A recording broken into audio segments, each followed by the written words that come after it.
"Stop faking it, Joe," my parents yelled as I collapsed again. "No son of ours is this weak." But when the doctor saw my blood work, their faces turned white. What he said next shattered everything. "Stop faking it, Joe. Grow up already. You're not a kid anymore. Get off the floor. This is pathetic, you hear me? Pathetic." I could barely hear them anymore. My ears were buzzing. My legs had buckled under me again, same as yesterday and the day before. But this time, it happened in the middle of the living room. Mom's voice booming like a sermon, Dad pacing back and forth with his arms crossed like a judge, ready to sentence me, and my older brother Aaron, standing behind them both with his arms folded, smirking. Again, "No son of mine is this weak," Dad barked. "You just want attention," Mom added. "You always have." "Who I am? My name is Joseph Miller. Everyone calls me Joe. I'm 24 years old. I've been collapsing for months. At first I thought it was just stress, lack of sleep. But now it happens even after I rest, even when I eat. And every time it happens, the world blurs just a bit more. But none of that compares to what it feels like to be treated like you're faking your own body shutting down. I've been the quiet one my whole life, the easy child, the one who didn't ask for much, but lately I feel like I'm screaming inside a soundproof room. And no one's listening, not until the blood tests came back. The family lineup. Mom, Kathleen, 53. Always strong-willed, always right, even when she isn't. Thinks love is discipline. Dad, Robert, 56. Ex-military, all about toughness. Never cried, not even when his father died. Aaron, 30. Golden boy, got into law school, took credit for things I did. Used my name to co-sign a private loan last year, without asking. And me, I'm the Joe, the disappointment, the spare son, the sensitive one. I didn't co-sign anything. I had shouted 3 weeks ago when the collections agency called. "It says Joseph Miller, that's me. You used my social." Aaron just shrugged from the couch. "It was a private loan. I paid most of it back." "You stole my identity." "Relax. You don't have any credit anyway." Mom and Dad didn't blink. "He's your brother," Mom said. "Family helps family." My stomach twisted. I realized it wasn't just the collapsing that was breaking me. It was being treated like I didn't matter. Unless they needed something from me. Today I collapsed again, hard. Right after Mom's rant, I hit the hardwood floor and couldn't get back up. My breath caught in my throat, chest burning. I heard someone call 911, not out of fear, but frustration. I could almost hear Mom rolling her eyes. "If this is another panic attack, Joe," she muttered. But it wasn't. When I came to in the ER, there was a doctor holding a clipboard and my blood work. His face was pale, and when he looked at my parents, he said words I will never forget. "Your son is very sick." Dead silence. No protests now, no eye rolls. "His body is showing signs of autoimmune failure. His immune system is attacking itself. It's likely been progressing for years." Mom sat down. Dad cleared his throat. The doctor continued, not with fear, with cold facts. "He's severely anemic.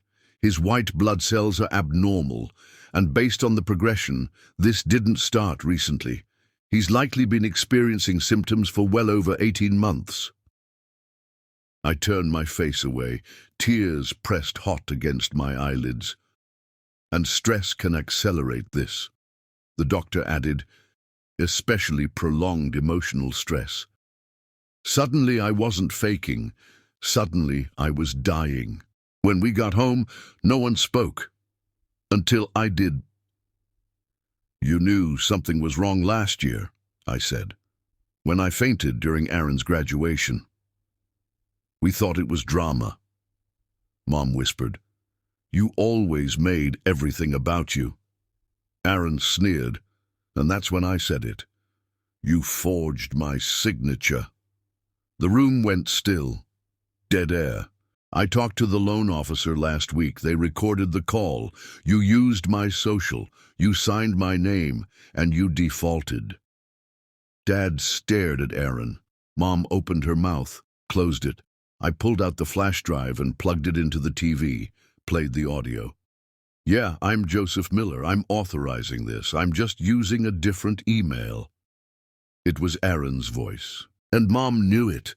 Her eyes widened, her mouth curled, but she said nothing because suddenly it wasn't about me being weak.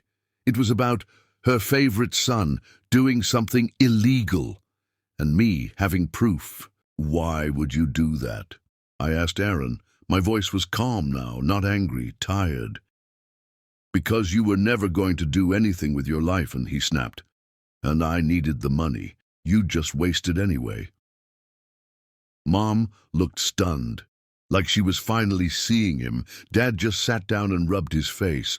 I walked toward the kitchen, unplugged the flash drive. I won't press charges, I said quietly, but I've reported it. I froze my credit. You'll never use my name again. Aaron laughed, but it cracked halfway. You think you're better than me? He spat.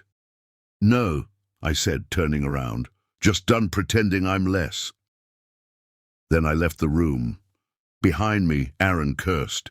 Dad slammed the table. Mom whispered, "What have we done?" But I didn't look back. I moved out a week later, not out of rage and out of necessity. I found a small apartment using the last of my savings. The fatigue still hit me, but I finally had peace, quiet. I could hear my own thoughts. 2 weeks later, I got a letter, handwritten. Joe, I don't know what to say. You were right. We failed you. I failed you.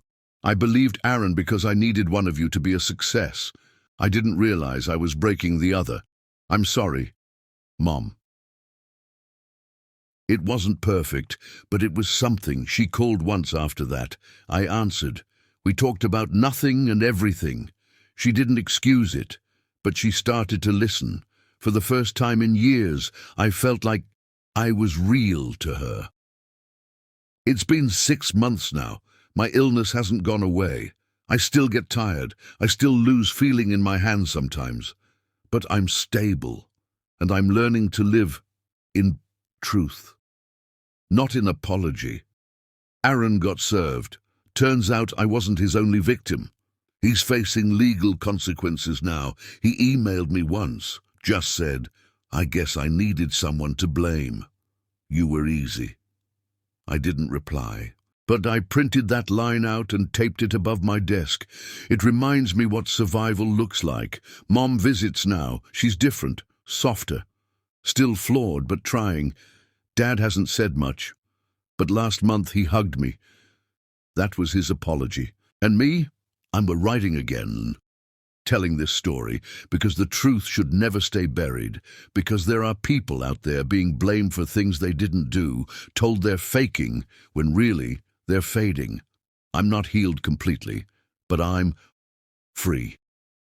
And that's a start. If you've ever been told your pain isn't real, if your family blamed you, silenced you, or used you, this story is for Shu Yugi. Comment below.